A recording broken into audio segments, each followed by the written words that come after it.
দেখাতে আসিনি আমরা, কোটিপতি কেউ না এখানে। আমরা রোজ খেটে রোজ খাওয়া মানুষ, আমাদের ইনকাম করতে মাথার ঘাম পায়ে ফেলে ইনকাম করতে হয়, সেই টাকা খরচ করে আমরা এসেছি। আমাদের টাকা ভালো করে মানে ডাক্তার দেখানোরও পয়সা নাই। হসপিটাল ডাক্তার সরকার বানিয়েছে আমাদের চিকিৎসার জন্য, সেই হসপিটালে ডাক্তার কেন আসবে না?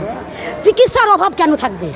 তাই হয় এটাই কথা, ডাক্তার হয় আসতে হবে, না হলে ডাক্তারের বিরুদ্ধে আমরা মানে বিধি করব আর তার বিচার করবো। আমরা হয় ডাক্তারকে সরকারকে বরখাস্ত করতে হবে, আমাদের আমাদের আমাদের উপর ট্যাক্স বসিয়ে সেই টাকা নিয়ে সরকার সরকারি চাকরদেরকে দান করে।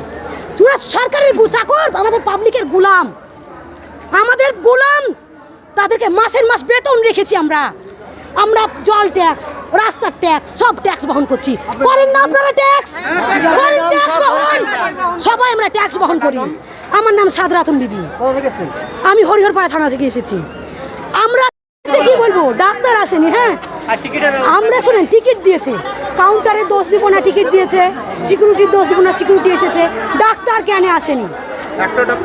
চিকিৎসা কে করবে, ডাক্তার নাকি পাবলিক? ডাক্তারকে হসপিটালে রাখা কেন হয়েছে? সরকারে ডাক্তার রেখেছে নাকি নিজের ইনকাম করে ডাক্তার সরকারি মানে হসপিটালে থাকে? সরকারে মাসের মাস বেতন ভোগ করে, কেন হসপিটালে ডাক্তার আসেনি? সরকারের কাছে এই কৈফিয়ত কেন নাই? কেন হসপিটালে মানে ডাক্তার আসলো না? এতগুলা রুগী, শত শত রুগী, কেন চিকিৎসার অভাবে তারা বাড়ি যাবে? কতজন চিকিৎসার অভাবে হয়তো মারাও যাবে, কেন যাবে? কি কারণে ডাক্তার আসবে না?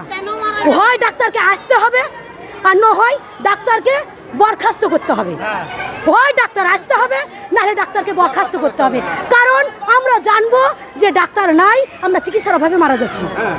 আর যদি ডাক্তার থাকে তাহলে ডাক্তারকে হাজির হতে হবে 12টার মধ্যে। 12টা পর্যন্ত আমরা অপেক্ষা করব। 12টার পর মধ্যে যদি না অপেক্ষা আসে তাহলে আমরা তার জন্য আইনে অবমি করব। 12টার মধ্যে যদি ডাক্তার আসে তো ডাক্তারের বিরুদ্ধে আমাদের কোনো অভিযোগ নাই।